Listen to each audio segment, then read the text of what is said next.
Hey 3DMJers, this is Andrea Valdez and you're listening to the 3D Muscle Journey podcast. Today we have quite the treat for you listeners as we'll be sharing 3 audio roundtable discussions from the MASS Research Review. MASS stands for Monthly Applications in Strength Sport, and it's a collection of written, audio, and video content by Greg Nuckols, Dr. Eric Trexler, Dr. Mike Zourdos, and our very own Chief Science Officer, Dr. Eric Helms. Every month, these scientists/athletes provide concise and applicable breakdowns of the latest strength, physique, and nutrition research, automatically emailed to you and uploaded straight to your member portal. MASS subscribers can also enjoy hundreds of earlier articles and videos as soon as they sign up, because once you're a member, you get instant access to years' worth of previous issues as well. Today's 3 discussions on this podcast that each last a solid 20 to 30 minutes were reviewed and picked by Eric Helms as some of the most directly applicable to the 3DMJ audience, and we look forward to sharing them with you here. The first one is titled, Weight Loss Maintenance is More Than Math. The second one is Striving for Perfection versus the Fear of Falling Short of It. And the third title is Rigid Diets are Easy to Implement, but Are They Worth It Long Term? So if you find this episode helpful, and if you enjoy learning and applying the latest training and nutrition research without having to sift through thousands of articles that get published every month, you might want to sign yourself up at 3dmusclejourney.com/mass. Again, that's 3dmusclejourney.com/mass to get instant access to our most recommended research review on the internet. As always, if you had feedback or comments on this episode, go to 3dmusclejourney.com or to our YouTube channel at youtube.com/team3dmj and leave it under podcast number 197. Let's get into it. Here is Weight Loss, Perfection, and Flexible Dieting with the MASS reviewers.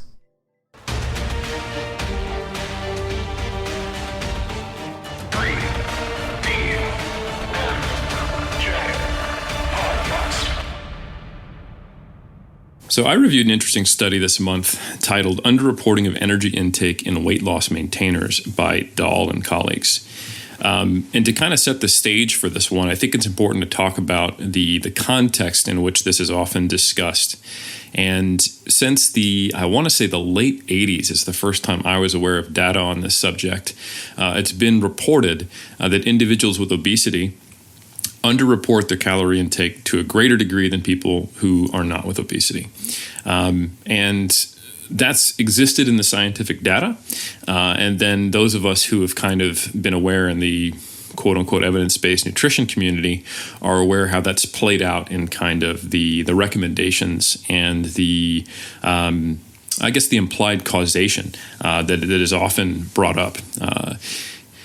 Like there is an often cited study where they compare dietitians and their ability to estimate their calories to non-dietitians, and they point out, hey, even dietitians are a couple hundred calories off, and everyone else, they're way more off. And people with obesity, they're the most off.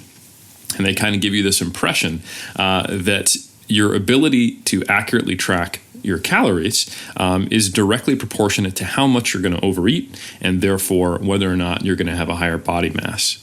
And the question is, well, is that true? Is that just a feature that we see in these different populations, or is it actually something that is causative? And is it a potential barrier to someone being able to change their body mass, hopefully permanently? So that's exactly what this study set out to do.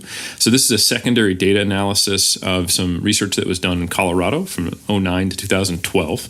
And to kind of give you a big picture of what was done in the study, they broke the groups up into 3. And they basically categorized them as individuals who had a BMI under 25, individuals with a BMI over 25, and then individuals who used to have obesity, but who had now maintained weight loss of at least 30 pounds, or roughly, 13.6 or 13.7 kilograms for at least 1 year. And then they looked at, okay, let's bring these people in. Let's have them do a dietitian-guided nutrition log for a period of time, about a week. And then we're also going to look at doubly labeled water in each one of these people to see what and technically doubly labeled water measures energy expenditure, but since they were weight stable during the study, they used it as a proxy for energy intake. And then we're going to compare okay, what do they rate? What do they report as far as their calorie intake compared to what is their objective energy intake? And what are the differences? And then we're going to compare those differences between groups. In addition to that primary analysis of accuracy in calorie intake between groups, they also measured a couple of other things to look at what was potentially related to the degree of underreporting. So they gave them the 3-factor eating questionnaire, which measures hunger, cognitive restraint, and disinhibition. Disinhibition, it basically means the tendency to overeat and be disinhibited in one's eating. And then they also measured a few other metrics, and I think none of them were particularly related to what they found, so I won't go into them too much. But they did also track, in these food logs, they tracked their macronutrients. So they had estimated intakes of protein, carbohydrate, fat, and they looked for a relationship between all of these variables with what might predict or be associated with, I should say, the degree to which they underreported. So I found the findings in this were pretty interesting. The biggest one is that the weight loss maintainers group didn't have a significant difference in the magnitude of their underestimation compared to the group with obesity. So at face value, this suggests that, hey, when we take a look at people who have successfully lost weight and kept it off for a relatively long period of time, the key feature isn't that they started tracking better. It isn't that they became more accurate. That's not the key that we often kind of discuss it as when we're in that community that I talked about earlier, where this is discussed. It wasn't the only finding, though, and there is a little more nuance to that finding. But additionally, the differences between the lean group and the group with obesity at face value, and this is more of a statistical point, also weren't different. So what I really liked about this study is that they did a number of different analyses to detect differences in underreporting between these groups. They did the straight up, hey, let's compare the differences and let's just run some null hypothesis testing and see which are significantly different than the others. But they also used bland Altman plots, which I think we've talked about a little bit in mass. But those are essentially what's used in validation studies. So if you take the gold standard of something. So for example, let's say we're talking about cross-sectional area, and we use an MRI assessment of cross-sectional area of a given muscle. We have our values. We do the same thing with ultrasound, which is not considered the gold standard in this case. And then we plot them against each other, and we can statistically see how much agreement there is. And you can actually see a picture of those plots from this study if you were to take a look at the results. And I discuss them a bit and their meaning. But essentially, it allows you to really visually see all the individual data points between them and how much they compare to what should be the estimation. So that was done. In addition, they categorize the number of underreporters in each group.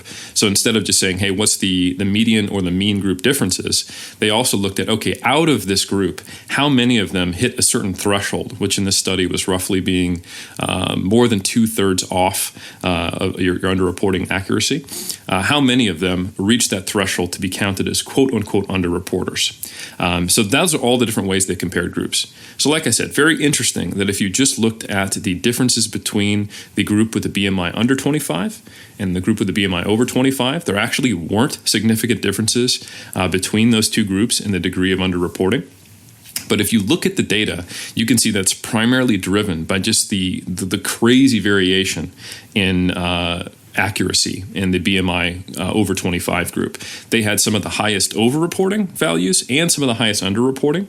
When you look at those Bland-Altman plots, they have the most dispersion across it. And when you look at the Bland-Altman plots, you can actually see that they, by far, were the most variable out of all the groups. They had the largest bias and the largest limits of agreement, just to show how much how far they were dispersed.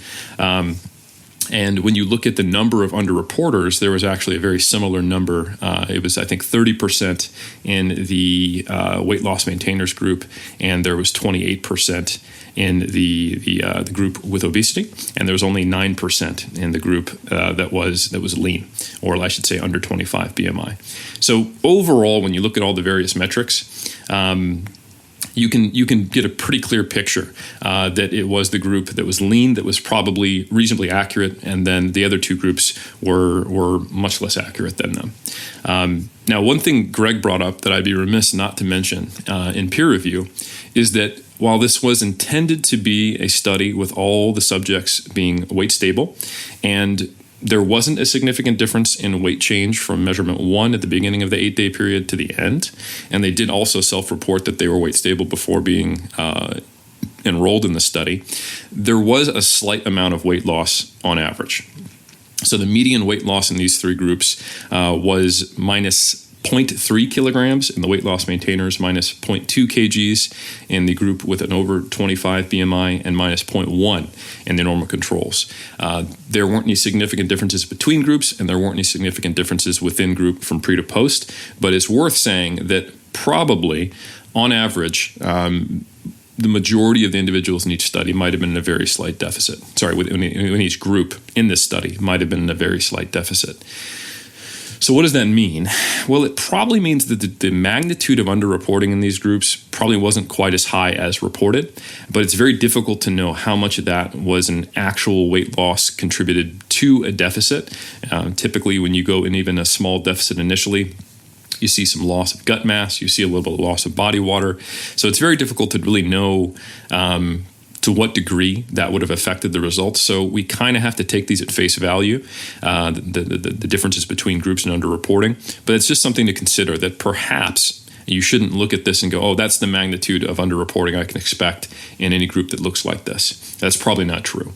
And it is a consistent finding, actually, that when you start tracking people's calories, it's been shown, I think, in 3 or 4 studies that I'm aware of, that often they start consuming less than they normally do. And that's, a feature of becoming aware of what you're currently eating. They tend to lose a little bit of weight just by the act of tracking, which is an interesting thing to think about.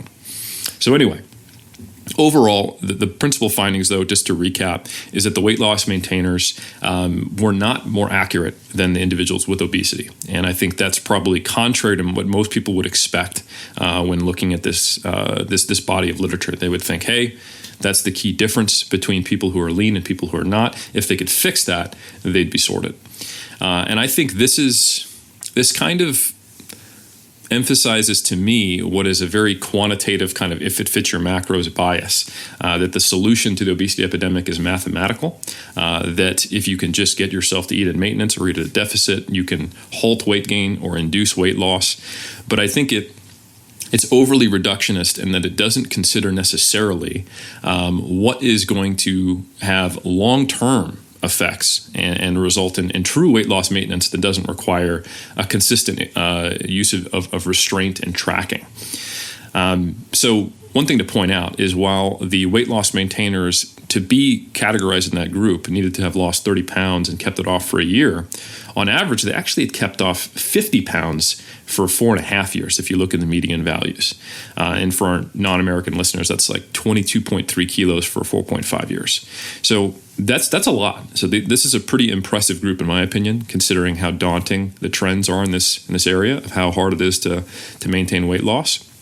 And it doesn't seem like the key feature was, did you get super accurate? And were you always tracking? Now, some other useful information that kind of helps us understand what's going on here. What might be some of the key features that allows them to keep this weight loss off?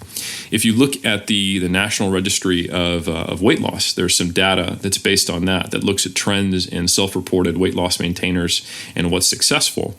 You can see that just under 30% of them report that they track calories. However, just under 70% report that they live a more active lifestyle and they regularly participate in exercise. And that's a consistent trend that's been shown in other data. And we've talked about it before in mass. I believe Dr. Trexler has, where weight loss maintenance and being able to successfully maintain weight loss is most associated with activity.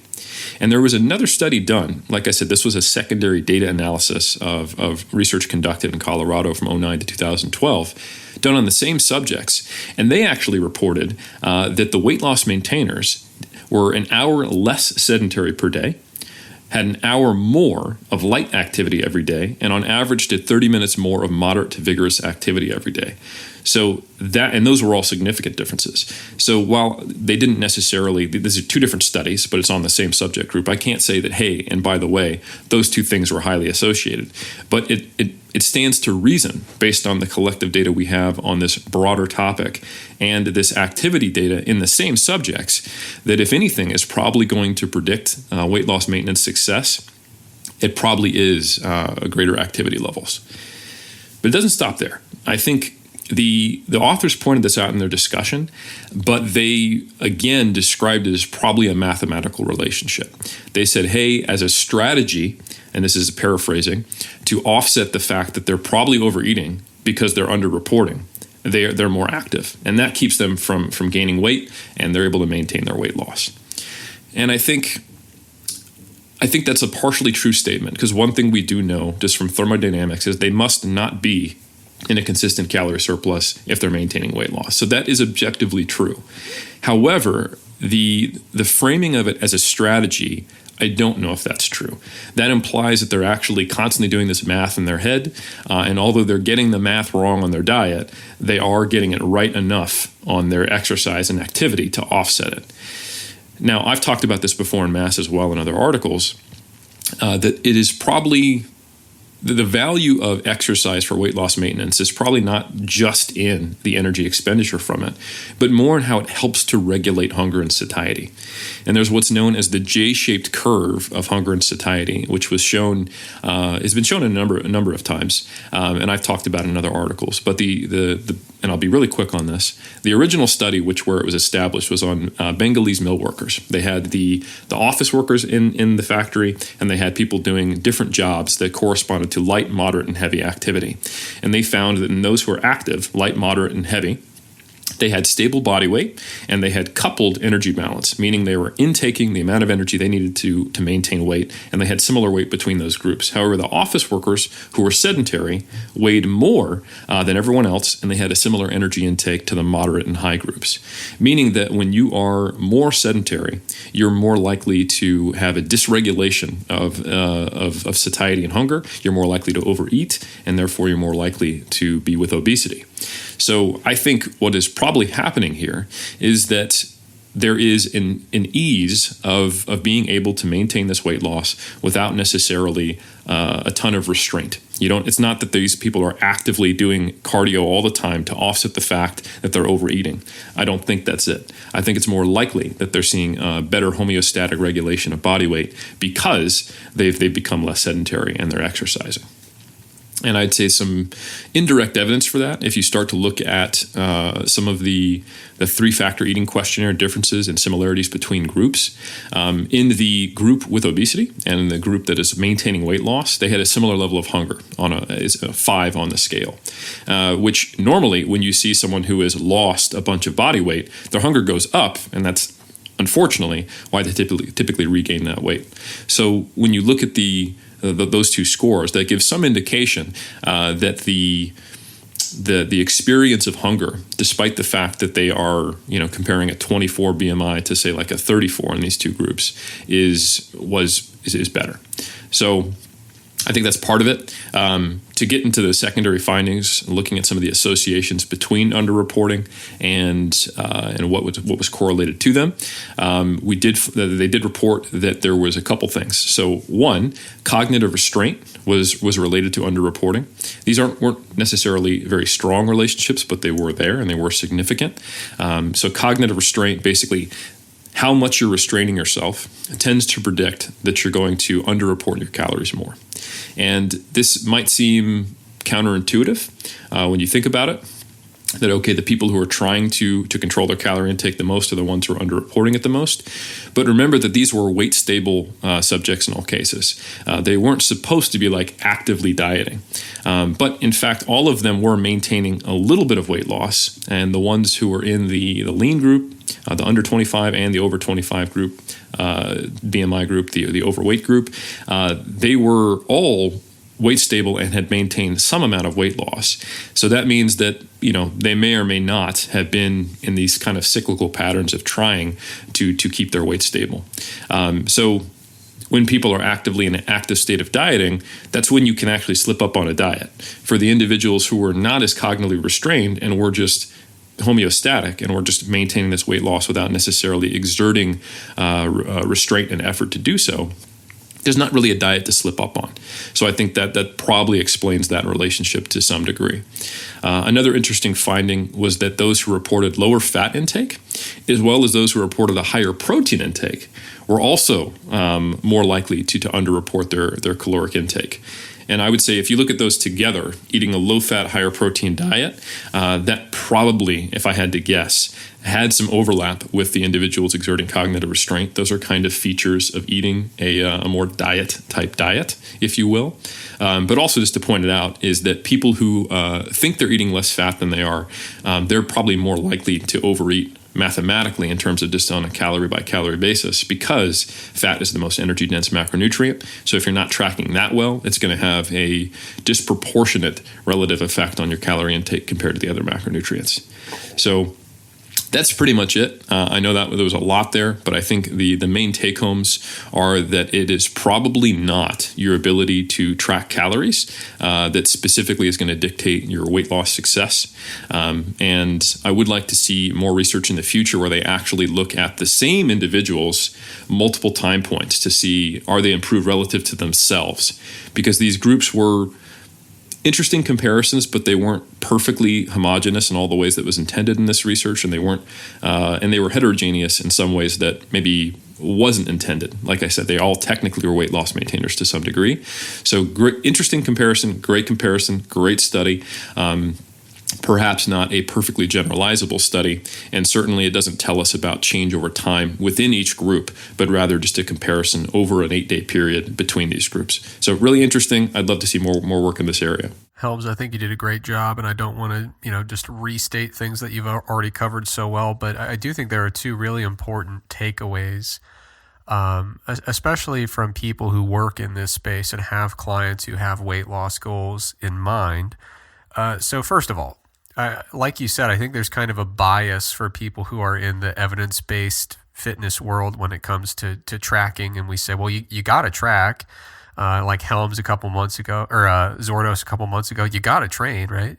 So I think a lot of people assume that everybody's tracking, everybody has a steadfast dedication to tracking as accurately as they can, and they are manipulating or adjusting their physical activity in relation to what they're tracking nutritionally. And I just don't think that that's a safe assumption for most folks. And if you ask anybody in the public health world, any kind of exercise related behavior, diet related behavior, just health related behavior in general, it's rarely just a pure lack of information that's getting between someone and implementing a health behavior. You know what I mean? So like very different area, but like for the longest time with my girlfriend does research in smoking cessation. And for the longest time, people were like, we just need to more aggressively inform people about the health risks. And like, it just was a rubbish intervention in many cases because they weren't conveying it effectively. And it's not always knowledge of the calories coming in or knowledge of the health related topic. It's how do we get you toward actually modifying these health behaviors? And those are two very different things. So we might have a tendency to think, oh, it's just a lack of knowledge of calories in that's holding people back with their weight loss or their weight maintenance. And it might not be the case. Sometimes it can be refreshing to focus more on how do we move the needle, either reducing calorie intake, increasing expenditure. How can we find a suitable intervention that influences those things? It's not just about quantifying those things and knowing them. The second important point is, I've written a lot about some of the challenges with losing weight and maintaining weight loss. And I think regrettably, when you write about how challenging that can be, sometimes people misinterpret that messaging and think the idea, the very premise of successful weight loss and maintenance is fully off the table. And you'll see so many people saying, listen, maybe 5% of people succeed. You're probably not in that 5%. Like, this is a lost cause. And, I think that that's a very demotivating thing that really influences people's sense of autonomy and self-efficacy, which I think is a shame. If there's something that you wish to modify it, I think it's important to have that self-efficacy. And so I think the more that we do this type of research in people who have successfully maintained substantial weight loss, I think it's important to kind of push back against some of that messaging and say, like, no, we do have cohorts of people who are really successfully maintaining their weight loss, and here are the strategies that seem to be working. So just two things to add on to the very nuanced interpretation that you already had. No, thanks, Eric. I agree with that. And I have two things to add on to what you just added on. One is I totally agree. And I think it's a difficult conversation, the whole weight loss maintenance being a lost cause. And maybe I'm overly optimistic, but I think a part of that is that the focus has not been on weight loss maintenance for majority of the time of the last couple decades of research into this area. And I certainly know that's not the focus in the fitness industry. A lot of the mainstream things, the actual touch points of someone who is like, you know what, I want to lose weight, they're always these short-term fixes. Maybe not always, but rarely do I meet your typical trainer, or do you run into your typical diet book that is really talking to them about, hey, here's what's going to happen when it's over. It's always about getting the weight off in the first place. So Or you'll see just like a throwaway sentence like, oh yeah, weight loss maintenance, it's all about developing good habits. Yes. And that's it. With literally no information about how to go about developing those good habits. It's just like, yeah, I'll tell you as an assignment, develop good habits, and then as if by magic that will occur. Yeah, and I think that, I hope it's probably a more accurate reflection, that lack of any advice, let alone evidence-based advice, is maybe what's driving these really, really kind of scary and demoralizing numbers for successful weight loss maintenance. But as we start digging into this, and as we start untangling the roles of activity and what degree of self-monitoring and what type is helpful and not potentially harmful psychologically, maybe we'll start to see those numbers improve. And I know I said I had two things to say, but I forgot the other one, and it doesn't seem that salient anyway now. So, yeah. That's okay. I shockingly have something to add to the nutrition discussion. It doesn't happen often, so buckle up, everybody. I was thinking about what Trex was saying, and he was referring to health promotion type research, which is, if this occurrence is happening, there may be something else that is inhibiting people or limiting their ability to do it. And sometimes it's access, but other times, this is health promotion. This is psychology research. To give you a quick example, I have a colleague, and I'm in the department of, it's very important that it's the exercise science and health promotion department. And so I have a colleague that does health promotion research, and he's a great guy. And for example, I carried out a trial looking at resistance training in cancer patients. And he says to me, that's great. And you may find some cool results in the laboratory setting, but are they continuing this intervention afterwards? And so he carried out a study looking at in breast cancer patients undergoing care. What are the barriers to exercise? Why aren't you doing it? Do you know that it's good for you? Yes. Why aren't you doing it? And all of these areas. And so in nutrition, there's a lot of those intervention type studies as well. Health promotion, and it's really not nutrition, it's dietetics. And that's an important distinction. It's dietetics departments that do this research in conjunction with psychologists. And they want to understand why. What are the barriers to this? What's going on? And so I think it's a very important issue. And to get to the knowledge component, Trex said maybe it's not just the knowledge of what they're tracking, but I do wonder if these correlations they're examining are great, but I do wonder if it's nutrition knowledge, and the intervention is to educate them on nutrition. And so I wonder if rather than just looking at the relationships, the example you gave at the outset before getting into the study, Eric, was dietitians versus people with, say, with a BMI of 25 or less, or leader individuals, and those with obesity. There's something of that effect, and that dietitians had the most accurate tracking, and then it scaled with BMI. But I wonder if that's a nutrition knowledge. And so then the answer is, what kind of nutrition education intervention? But then there's a whole nother layer to that, because not all nutrition education interventions are effective. And so then you're getting into, and then you get into, who do you educate? Do you educate these people themselves? Do you educate the people in their households? How do you get them that information? So when we think about, this is never talked about in the circles we are in, but when you think about weight loss, and we think about the obesity epidemic, these are the factors that are people know in general, I need to eat less if they're with obesity. They understand that. But all of these other factors contribute to how to do that. So I think, if it's actually nutrition knowledge, not just knowledge of tracking, but nutrition knowledge, and then the interventions that Trex is referring to in these health promotion, psychological, dietetics type of research, how to do that. But then the intervention itself has to be valid.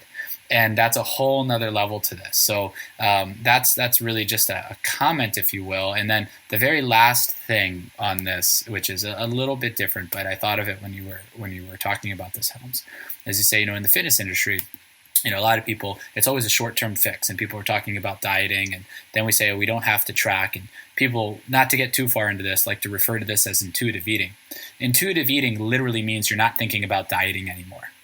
So if you're just not tracking, but you're dieting and you're thinking about it, and then you're regaining, you're not intuitive eating.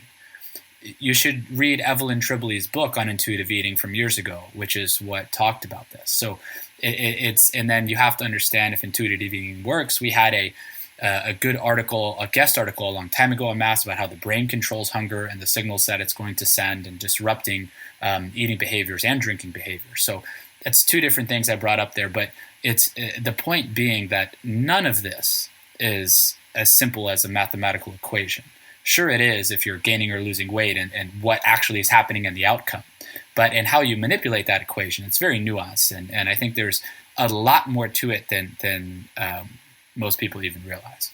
Yeah, I think one way to put that, if I could add on to that, is, with energy balance, the equation is still dictating the changes, but rarely is the issue just estimation error for the parameters of the equation. It's the actual things that are really influencing the calories in, the calories out. Yeah, it reminds me of the one of the old questions and debates in moral philosophy, like, can you derive ought from is?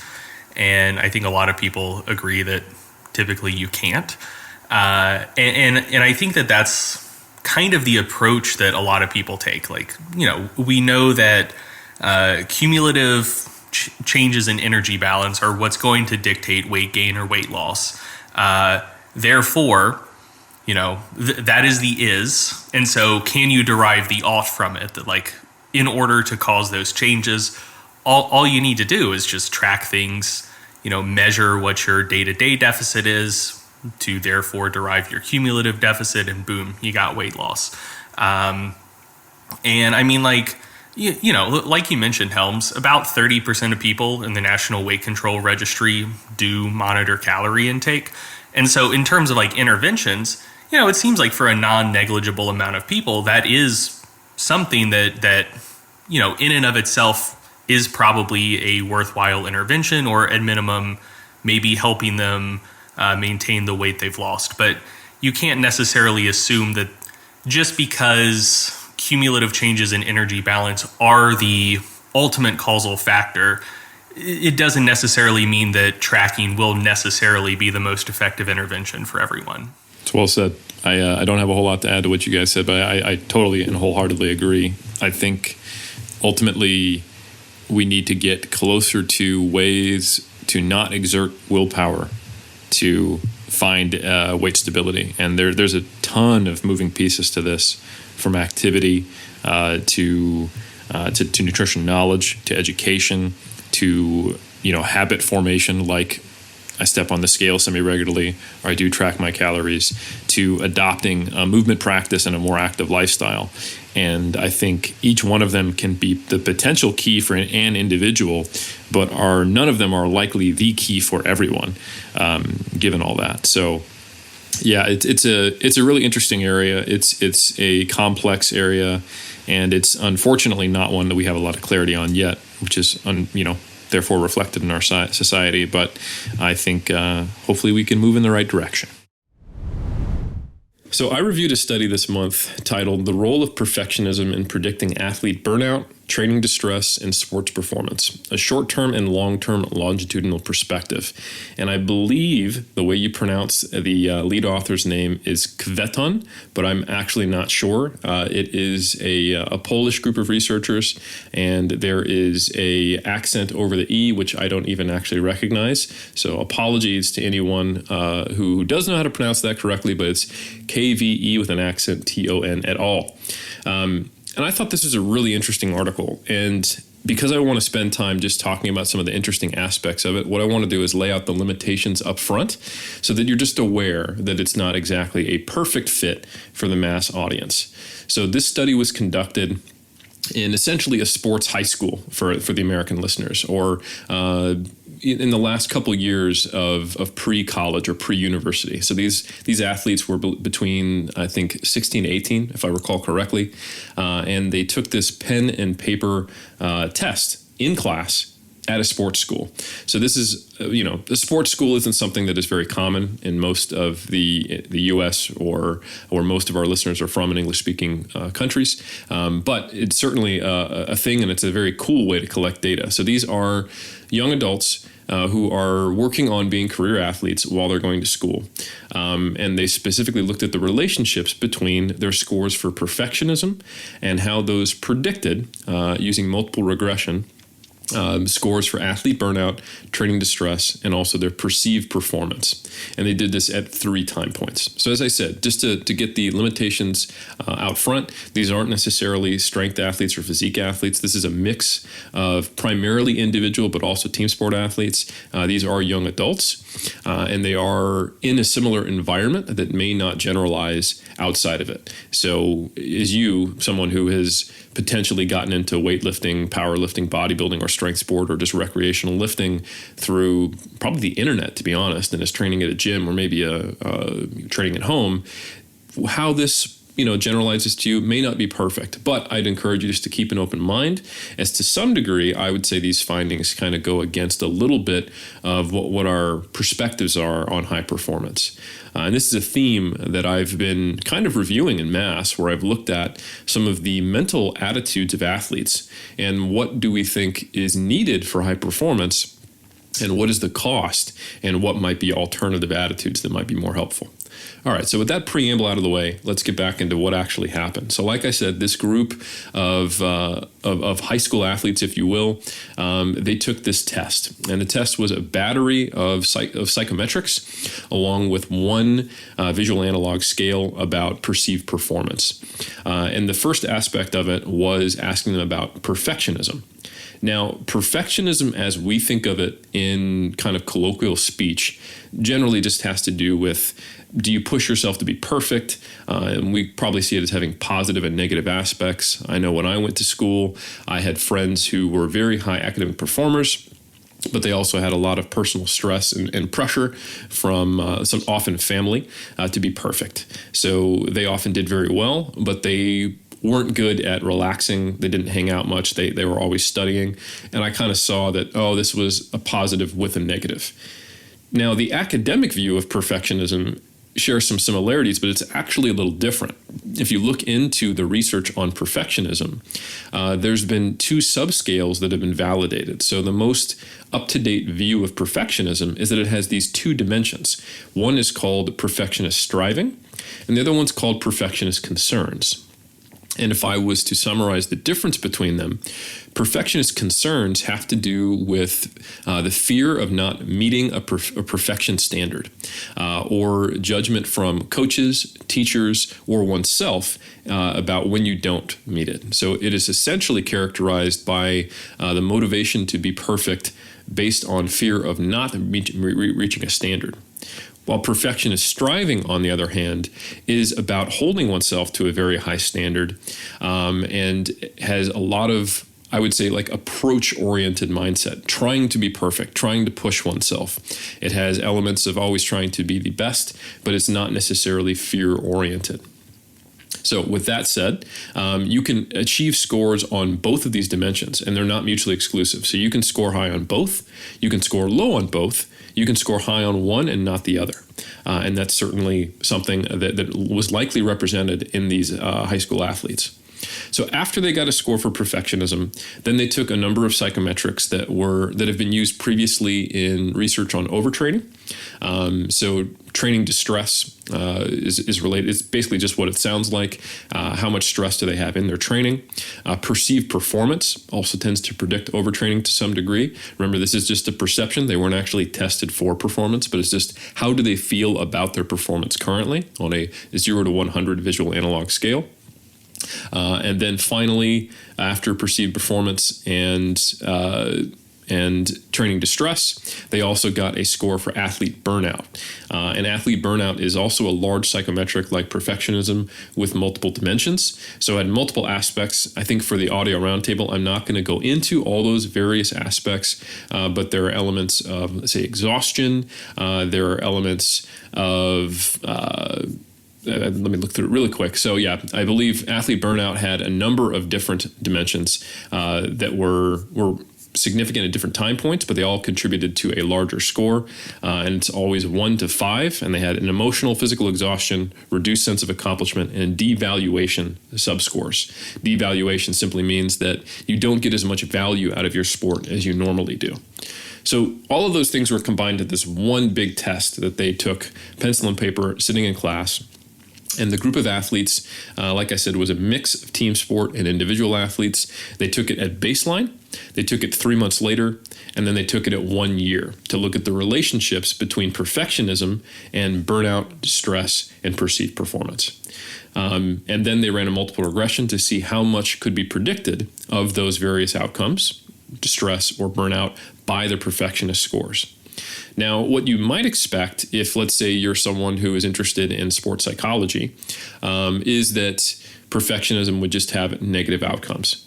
And if I was to predict your bias, if you just watched a whole lot of ESPN, or you were all about, people pushing themselves and you liked the movie Rocky, you'd probably think it predicted positive things, better performance, and that the only way you're going to be successful is by pushing yourself to be the best.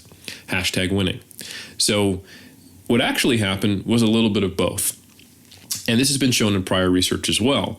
Perfectionist striving generally had a positive relationship with perceived performance, and it didn't have a relationship with burnout. On the other hand, perfectionist concerns predicted training distress and athlete burnout and lower perceived performance to some degree at all these different time points. But that's a general summary of what we observed. Or what the researchers observed, I should say. Now, some things to consider.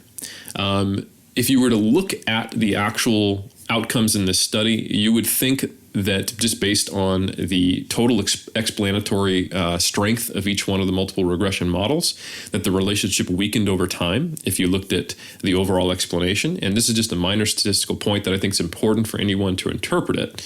At the 3-month and 1 year mark, they included the baseline scores as as something they would control for in the final model. So when you see that the total R squared, or the coefficient of determination, what percentage of the findings were explained by the model, when you look at 3 months and 1 year, remember that those very weak scores are including the baseline scores. And if you look at baseline, they're reasonably moderate relationships. We saw our scores between, or as I should say, as high as 0.43, and all the significant ones nothing lower than 0.17. So small to moderate relationships between perfectionist striving or concerns and elements of burnout, perceived performance, and distress. So those aren't game-changing relationships, but they are worth looking at. They do explain a modest proportion of these outcomes. So anyway, when you look at these very weak R-squared scores for the models at the 3 month and 1 year, just remember that it includes the baseline scores. So that simply means that as these scores change over time, they don't perfectly and proportionately predict the changes in distress or burnout. So as your perfectionist striving or your perfectionist concerns change, they may not perfectly represent the change in burnout or training distress. However, if you looked at the individual models, you'll see that they were strong, that the strongest relationships in this study were baseline scores with scores at 3 months and 1 year. So there absolutely is a relationship. It's just that they aren't sensitive enough for change. But whether you sample someone at 3 months, 6 months, 1 year, you will probably see some relationship between burnout, perceived performance, and the two dimensions of perfectionism. So what does this mean? Well, this isn't truly a longitudinal study. And if you were to look at the review I wrote, one of the things I mentioned is, the next steps that we need for this is to actually look at doing an intervention. So where we have a coach who is working with a group of athletes, and one group of athletes is not given any coaching as to how they should view perfectionism. And another is given is giving coaching maybe away from perfectionism. Now, you might have expected me to say they're coaching towards perfectionist striving. But the reason why I don't think that's a good idea, and I wrote about this a lot in the interpretation, is that perfectionist striving and perfectionist concerns actually share a lot of variance. So what that means is that most of the time, people score high in both.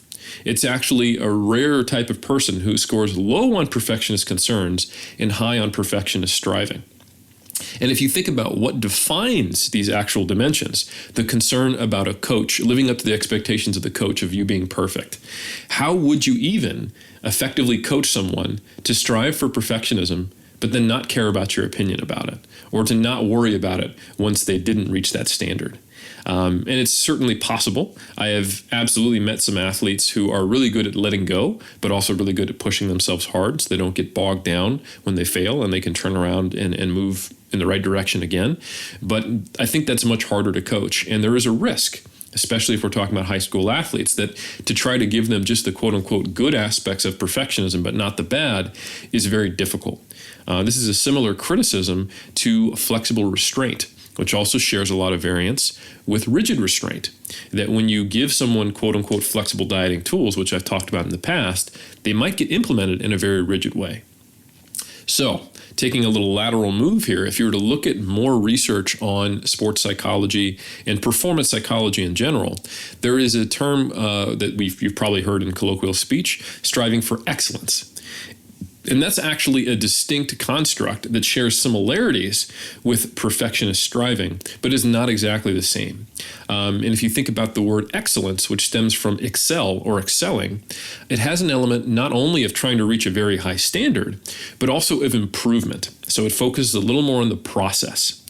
So there is research out there, and the highest quality evidence I could find when I looked at this was a meta-analysis on academic performance that tried to focus on the difference between striving for perfection and striving for excellence.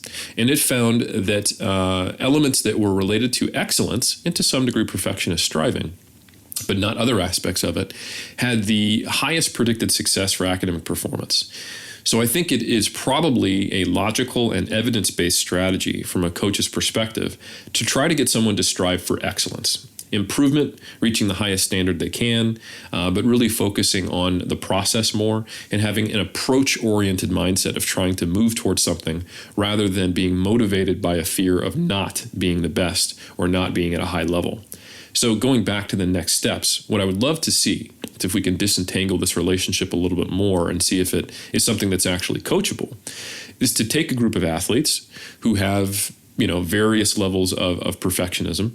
I would probably even potentially try to recruit athletes who scored high on perfectionism, and then just observe them as the control group, because it's probably not ethical to coach them on perfectionism for the reasons I already stated, but take a subset of them and actually have a sports psychologist work with them on coaching them towards pursuing excellence to see if we could actually modify athlete burnout over time, rather than simply looking at relationships that, although they were longitudinal in this study, may have not been causative, to actually see if changing one's attitude towards performance and potentially perfectionism and excellence would result in positive outcomes in terms of distress, athlete burnout, and perceived performance.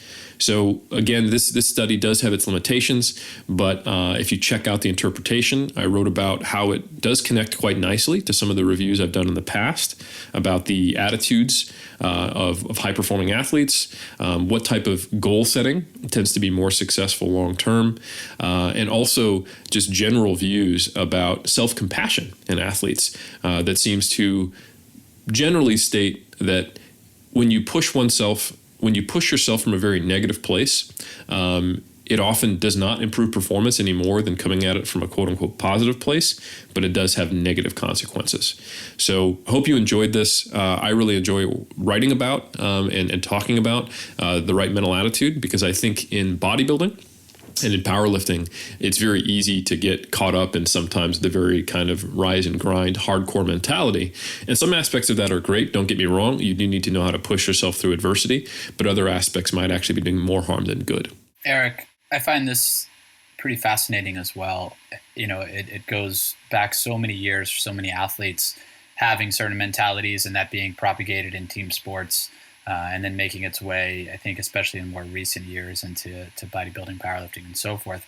One question I have for you is, you drew the dichotomy there between perfectionist striving and perfectionist concerns, and that most likely if somebody is striving for perfection, you noted that it's how do you then teach them to not be concerned about it if they don't reach it? But noted that it's possible, or that some do score high on perfectionist striving and low on perfectionist concerns. Do you think that's actually believable? Do you think it's in the sense that if you score high in perfectionist striving, I would venture to say if you score high in perfectionist striving and low on perfectionist concerns, although rare, that perhaps you're not actually striving for perfection. You use that terminology, but you're not really, because I can't fathom, and that's probably a good thing for that person, right? They're probably scoring. So if anything, I'm praising that individual. So I don't want anybody to take that as a knock. But if you're not concerned with, then you're saying, I have goals, but I don't care if I meet them. And so I wonder how helpful that would be in that case. So anyways, to that point, do you believe that you're actually striving for perfection if you're not concerned about it? It's just like saying, I have this goal of meeting this deadline to get this right paper written by the end of this week, but I don't really care if I do it or not. Then that's not really your goal. Yeah, I think it's a great way of phrasing it. I think it requires I would say, impressively adaptive level of cognitive dissonance, because it's basically the saying, aim, you shoot for the stars, and if you hit the moon, great, So you supposedly are shooting for the stars, but you're also aware that that's an unreasonable goal, and if you do less than that, then you're happy. And I think that there probably are some people who, in a sporting environment especially, they will say what's needed, but they maybe have a more evolved personal way of thinking, And I think, to kind of answer your question, and you had we talked about this a bit in peer review, and it prompted a paragraph I actually really like that came out of it. So thank you, where I hearkened back to these qualitative interviews with world champions, literal gold medalists from Paralympics, Olympics, and world championships. So I think they are dominated somewhat by individual sport. There probably is some team sports in there, but Olympic sports tend to be more individual. So take that for what it's worth compared to the current sample. But anyway, if you looked at the themes that emerged from their interviews in that qualitative study, they had a lot of things that I would characterize as perfectionist striving, but nothing that I would characterize as concerns. So I think the overall answer is it's super rare to be someone who has very high levels of perfectionist striving, but also can kind of just turn off the judgment and not be motivated by anything negative, and just get over when your performance isn't at a high level. But it's also quite rare to be a world champion. So I think that's a really good point, is that may actually be closer to what we would describe as striving for excellence. I think the only difference would be that some of the language around the high personal standards would probably be a little bit different. It wouldn't be, I think even a positive push towards perfection, it's actually an outcome focused, and I think that's also a key important distinction, is that striving for perfection says that there is an objective standard, like for example, in gymnastics, the perfect 10 or whatever, and anything less than that is a failure. So it is being outcome focused, which has its problems in terms of goal setting. We do have solid data to suggest that focusing on the process actually is more likely to get you to your goal, ironically, than focusing on the goal itself. So focusing on excellence, it has elements of both the process and the outcome. Excellence is an objective, or it typically can be described as an objective outcome, but it also has that element of excelling, which perfecting is, you could frame it that way, but it's just not how we use it as English speakers. So I think that I think a lot of the people that you're thinking about, how do you balance this, they might be more towards focusing on excellence. But I think from a coaching perspective, or how you talk to yourself, the self-talk, I think for anyone listening, you probably do want to think about what does it mean to strive for excellence, or how is it that I can focus on the process and approach-oriented goals and frame it that way. So even if you are someone who has the goal of being a world champion, or has the goal of getting a pro card, or has the goal of getting an elite total, you may be oriented towards focusing on these very, very high achievement goals.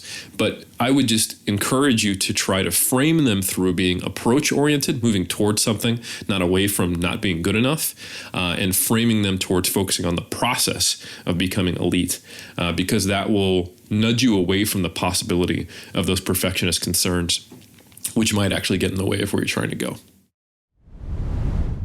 So the article I reviewed was titled "Flexible versus Rigid Dieting in Resistance-Trained Individuals Seeking to Optimize Their Physiques, a Randomized Controlled Trial" by Conlin, which just got published.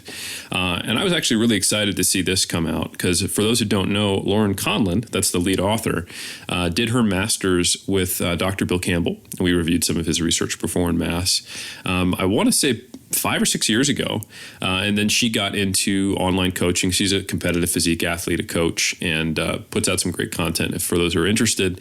So it was a while before she got around to publishing her master's. But the reason why I was excited to see her publish her master's is because it was the first study that I'm aware of where they actually compared in a randomized controlled trial format an if it fits your macros based approach to a meal plan based approach. So for long-time mass heads, if you've been around since the start, you'll remember that I actually did review an article by Ismail and colleagues where they compared physique athletes who were following an if it fits your macros based approach to those who were following a more rigid based approach. But that was observational in nature. They polled a bunch of athletes, physique competitors, and then categorized them based upon what they reported, and then they assessed the quality of their diet to see if there were any differences in micronutrients. So, that was probably the first true study of quote unquote if it fits your macros. And the first time I saw the acronym actually appear in the peer-reviewed literature. It is, like you were mentioning in one of your article audio roundtables this month, Trex, that it's a lower quality of evidence. And when we actually look at this study, it's pretty groundbreaking in that they took a group of people and actually assigned them diets and saw what happened. And it was also a pretty solid study over a long period of time. So they followed a 10-week diet and then an ad libitum 10-week post-diet phase. And I think that post-diet phase is a critical aspect anytime you're looking at diet behavior, relationships with food, because one of the issues that we face in modern society is that when people do lose weight, a lot of them do take a more aggressive, drastic, or let's say less evidence-based approach based on whatever information they're exposed to on Instagram or on Goop or what have you. And then unfortunately, even when there is successful weight loss, we see this rebound in body weight regain, and people struggle to maintain that weight loss. So when we do implement strategies that are intended to make a diet more sustainable, ostensibly, it's really important to look at that post-diet phase. And I think the use of an ad libitum approach here was a really interesting one. So to get into the specifics of what they did, there was a if it fits your macros group and a meal plan-based group. Of course, there needs to be some control between the two groups. So essentially what the If It Fits Your Macros based group was they were initially taught how to track their macros, use tracking software, and go through all the processes that are involved with needing to do If It Fits Your Macros. So they were given these macronutrient target-based diets that were specific to them to produce a weight loss at a reasonable rate, and it was matched to the rigid group. They were given an ebook which detailed how to track their macros and how to fit certain foods to certain targets. While the quote-unquote rigid group was given a number of meal plans, several, by a registered dietitian. And again, those meal plans were designed to hit a target deficit for them with a certain macronutrient distribution that was matched to the If It Fits Your Macros group. And they were pretty well designed. There's an example of them if you want to read the written article. And like I said, there's dietitians involved. So there are certainly a spectrum of possible rigid quote-unquote diets someone could follow. And I would say while these didn't allow substitutions and they were instructed to eat only one of the provided meal plans for the entire 10 weeks, on the spectrum of poorly designed diets, it wasn't poorly designed. It was just a bit rigid. So this is a high quality diet with good food selection, good macronutrient breakdown. The deficit wasn't too steep. However, the downside was that it was a little rigid. So it's really trying to isolate that function of what If It Fits Your Macros is supposed to quote unquote fix of the rigidity of the diet. Okay, so these were mixed sex, resistance trained individuals. They were not overweight. And if you were to look at the participants section, you'll see there are people seeking to optimize their physique. So this is a pretty cool study in that it is quite similar to a lot of people in the fitness community who are lifting weights to improve their appearance, which is a very common thing. They're not physique athletes, but of course we could expect there would be a lot of carryover from these findings to physique athletes, at least in the early stage of a contest prep. Before they get, really, really lean. So some important points is that there were some substantial dropouts during the study, so that a number of the people in each group were not included in the analysis. And for anyone who's done or has read a lot of nutrition intervention research, this is very common. So these numbers might seem high, but they're not that atypical.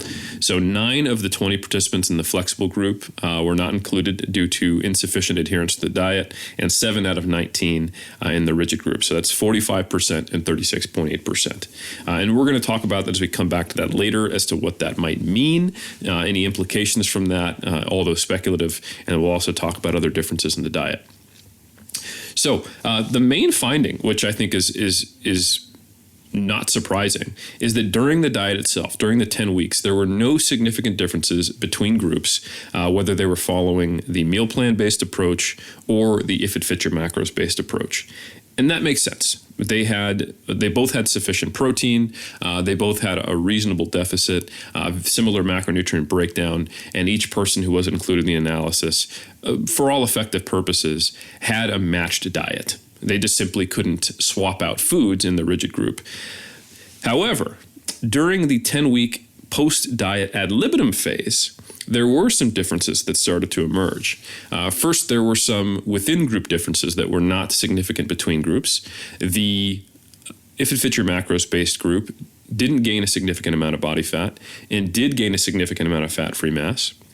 However, in the rigid diet group, the opposite was observed. They gained a significant amount of body fat, and they did not gain any lean body mass. And in fact, the amount of lean body mass that was gained in the If It Fits Your Macros group was significantly greater than the group that followed meal plans. So this is not exactly what one would expect. I think, if you were to ask me, what would you expect if I set up this diet? I would expect perhaps greater body fat gain, and that to be the difference post-diet. But that almost happened here. There was more body fat gain in one group than the other, but it wasn't significantly, well, within groups, I should say, but not between groups. The fat-free mass thing, I didn't expect. But then I started to think about it. And I was thinking about why it might have occurred. And I remember talking with Lauren through this when she was presenting her results at a seminar that we were both attending. And she was relatively stumped, as was I, and was Dr. Campbell. And one of the reasons is that they actually did 3-day food records with the participants in both groups multiple times throughout both the diet and the ad libitum phase, at pre, mid, post, which is also pre for the post-diet phase, and then mid in the post-diet phase, and then post in the post-diet phase. So we've got 5 time points where they did these 3-day food records. And there was really no significant differences between groups when you look at those. There was some baseline differences in protein. However, when you change those into grams per kilogram of body weight, those differences went away. So the food records, like one hypothesis might be, all right, well, the If It Fits Your Macros group gained more muscle in the post-diet phase because they maintained a high-protein diet. But that wasn't observed. So that was the first time that I kind of had to have a bit of a head scratcher about this when I learned about it back in 2016, just as a master's degree. Having taken a look at it again now 5 years later, I started to think about the nature of food records and the nature of the interventions themselves. And food records are essentially writing down what you ate for 3 days, 2 weekdays, 1 weekend day. That's something that the rigid diet group wasn't doing because they didn't have to. All they had to do was follow one of 3 meal plans on a day-to-day basis, and that was it. Low barrier to entry, high-quality diets, get the results, fantastic. And that's why a lot of people in the real world prefer meal plans to having to learn how to track macros. However, the If It Fits Your Macros group had been practicing, learning, and tracking macros for 10 weeks. So the process of doing a food record is just called Monday, Tuesday, Wednesday, Thursday, Friday, Saturday, and Sunday for them. So I think what we saw was a more accurate representation of what was truly consumed in the If It Fits Your Macros group when we look at those food records. While I don't have a whole lot of faith in the accuracy of those food records in the group that was following the rigid meal plans, the only experience they got doing the food records was the prior food records they did, which is a whole lot less than the If It Fits Your Macros group. And we have data not exactly in the same population, but in people with less or more experience and knowledge around nutrition, knowing that when you have more knowledge and experience with tracking nutrition, you're going to be more accurate at estimating your energy intake. There's a classic study that was done where they compared registered dietitians to just the general public, finding that they were more accurate in estimating energy intake. So it's not a perfect correlate here, but it does seem to describe at least my hypothesis. But I think even more telling is when you look at the supposed energy intakes during the post-diet phase, and you look at the changes in body composition. So for one, like I mentioned, there was no change at the group level. In fact, the mean stayed the same in the If It Fits Your Macros group for body fat percentage and body fat mass, I should say, when you look at the diet phase and the post-diet phase. And they report after the diet increasing their calories back up to what you'd expect maintenance would be after weight loss, or maybe slightly above it. So their gains in lean body mass were very lean. So just to give you some numbers on this, the flexible dieting group reported the baseline calorie intake of just under 2,300. During the dieting phase, they were just over 1,800. And then in the post-diet phase, after they'd lost some weight, they were eating around 2,067 calories on average. And again, no change in body fat mass. However, the rigid group went from 1,900 at baseline to 1,570 about during the diet to then 1720 during the post-diet phase, which I don't even think it would have actually been a surplus. It might have still been in a deficit. That's only a 160-ish calorie difference from the diet itself. And importantly, less than the reported resting metabolic rate by a few calories. Thank you for pointing that out, Greg. And they still managed to gain significant body fat during the post-diet phase. So when you consider that, I think that at least tells us that in the rigid group, they were not accurately tracking their calories during this post-diet phase.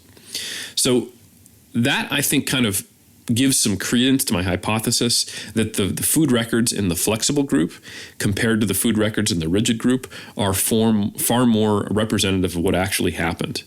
So considering we see these divergent changes in body composition in the post-diet phase, and we had basically the flexible diet group learning to accurately track, and while the rigid group did not. I think what happened and what was likely the cause of these changes, where the flexible group continued to improve their body composition during the post-diet phase while the rigid group did not, is that they actually retained some skills. They developed what you might call conscious eating habits. Once you track your nutrition for 10 weeks after learning to do it under the guidance of some people who know what they're talking about, you're going to be able to pick out the foods that are high in protein, low in calories, high in micronutrient density, and actually have a good idea of what your total calorie intake is in the post-diet phase. And exactly what we saw is that the flexible dieters were able to prevent the regain of body fat, and they were able to actually keep gaining lean body mass. While I have a feeling that the rigid group really didn't know how to sustain a solid muscle building diet because they didn't have the meal plans to rely on anymore. They knew that those were appropriate for dieting, but now they were not dieting, so they probably just went back mostly to their previous habits while being a little bit hungrier post-diet. And we saw what we saw: no gain in lean body mass and an increase in fat mass. So what do we take from this? I think at the very least, the more positive spin for the if it fits your macros proponents is that once you start to learn how to track your macros and you do so, it may not be any better than an equivalent meal plan-based diet, and no one ever claimed it was. We're just saying, hey, you can have a little more diet flexibility and reduce your cravings and get the benefits of having maybe a social life while you're dieting, but it'll provide equivalent fat loss to a more strict plan that has the same macros. However, what it may do is it's going to teach you about portion sizes. It's going to help you understand, this amount of cereal weighs this much and has this many calories, rather than I'm going to pour a my normal amount, quote unquote, of cereal into the bowl each day. It's going to let you know which foods are high in protein, which foods are high in carbs, which foods are high in fat. And it's going to help you just be more generally aware of your nutrition intake, even after you stop tracking, which is exactly what this study seems to indirectly show. So I think that's a positive win. Now, one thing that I did mention, though, is that while we don't have a high enough sample to really have an idea if this would have been significant in the larger populace, that slightly larger dropout rate in the If It Fits Your Macros group, it doesn't surprise me. Some people might kind of cock their eyebrow at that and think, okay, well, if it's a more flexible diet, then why would we have more dropouts? Wouldn't it be easier to follow? And I think we're forgetting that there is a upfront cost you have to pay to get that long-term conscious eating skill set. And that is you actually have to learn how to track macros.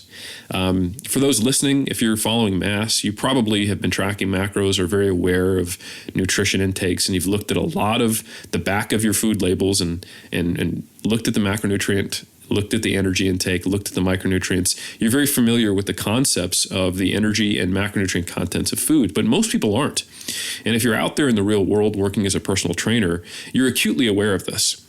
You hear things like, oh yeah, I had a handful of peanuts because they're high in protein. And you're looking at your client, you're going, the those are like 60% fat, right? They don't know that. And that's the point. That if you want to learn how to track your food, there is a lot of skills that maybe we take for granted now. Simply the idea of putting a bowl on a scale, hitting the tare function, and then pouring it in is something that most people would go, oh, I wouldn't think of that. I'd be trying to fit my cereal onto the scale and then scoop it into the bowl. All the little errors that we made in our freshman year of tracking are going to be represented in this 10-week phase.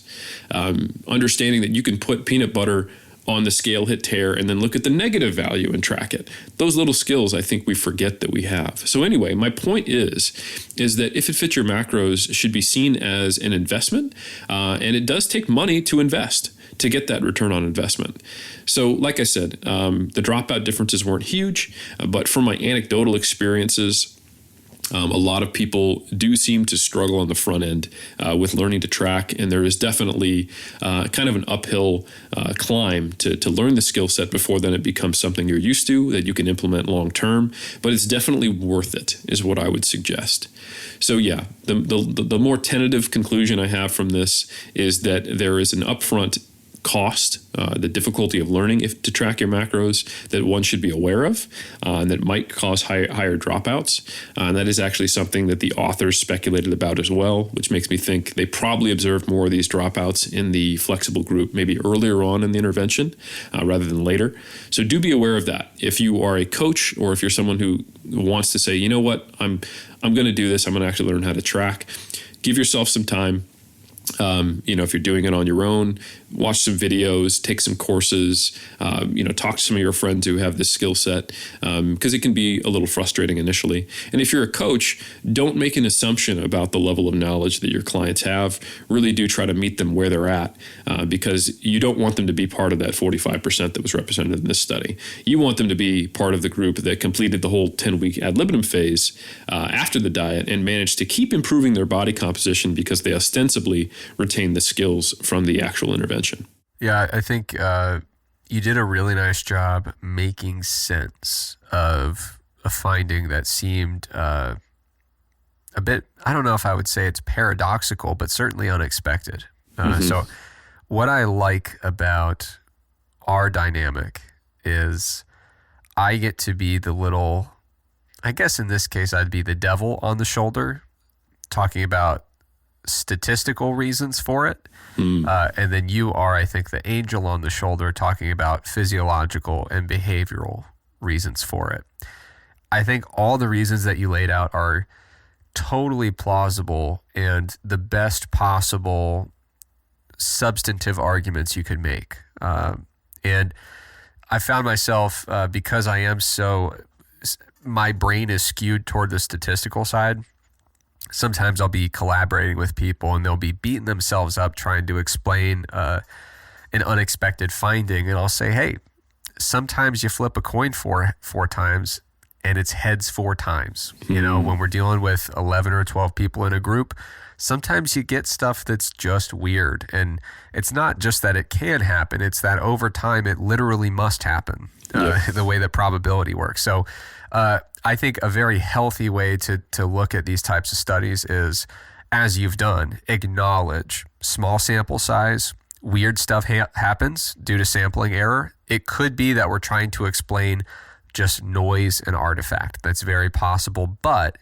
if we trust our eyes and follow the data and try to speculate about what it might be telling us based on physiology and behavior, what can we take from this? I think that's the best way to view it. So if someone's viewing this with a really skeptical eye, I wouldn't say skeptical, but just a more statistically oriented eye, they might say, hey, sampling error could be playing a role. The dropout rates in one group versus the other were not significantly different. And of course, they never would be with a sample size this small, right?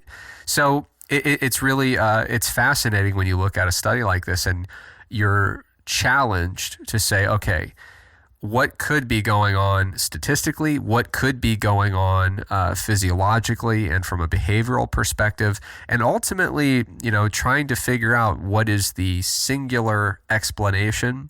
I mean, it's a debate. There's no way you can look at it and say it's sampling error or it's, any of the other, mechanisms that could be at play. So I think you did a great job with this article laying out plausible explanations for the observations and, trying to find the definitive population level answers that we can really consider to be rock solid. That's you can only find that kind of thing with more time, more research, and more research participants. That's well said, Eric. I appreciate that. And yeah, I think one thing I would add is that, and I mentioned this in the written, but I didn't include it earlier in my my monologue about this, is that these differences in the post-diet phase really could be unrelated to the diet. Someone could make the argument that, hey, they were given 3 meal plans. They were, showed by dietitians. They tracked a bunch of times, even in the rigid group. Who's to say they weren't capable of simply taking the diet plans, manipulating them a little bit, and just adding a serving of carbohydrates and some additional fats during the post-diet phase? And why would they have struggled so much? Maybe it was totally unrelated. There was only, groups of 10 or 11. And that's certainly possible. So I think that needs to be said, that these aren't obvious results. These are small sample sizes. And of course, we always need additional research to really be confident. But my best take, I think what's going on is probably related to long-term learning in the flexible group. If you found this episode helpful and would like to access hundreds more discussions exactly like this, sign yourself up at 3dmusclejourney.com/mass. They have monthly, annual, and lifetime memberships available to get instant access to every issue they've ever made. Again, that's 3dmusclejourney.com/mass. Thanks so much for listening to our show, and we'll see you guys next time on the 3D Muscle Journey podcast.